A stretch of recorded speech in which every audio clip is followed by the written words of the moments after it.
This is going to be very short and simple. 2016 F-150 with a 3.5 liter Ecoboost was getting a random cylinder misfire. Code, couldn't figure it out.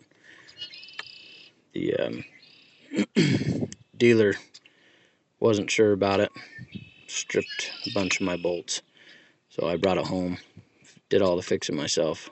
Turned out the brand new plugs, OEM pre-gapped plugs that I bought, were all pre-gapped at 0.050, which is not even close to what these are supposed to be. So if you're having random cylinder misfire after a spark plug change, or you just haven't changed your spark plugs in a while, change the damn spark plugs, and definitely double check your gap. I'd never had problems with pre-gapped plugs before, so I didn't think about it, but that's what it ended up being. They were gapped at 0.050, every single one of them.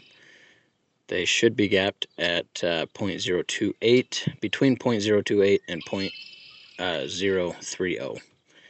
So that was my issue. Regapped my plugs, put it all back in, reinstalled it, fixed what bolts were stripped, and she's golden. No misfires, no codes. You're welcome.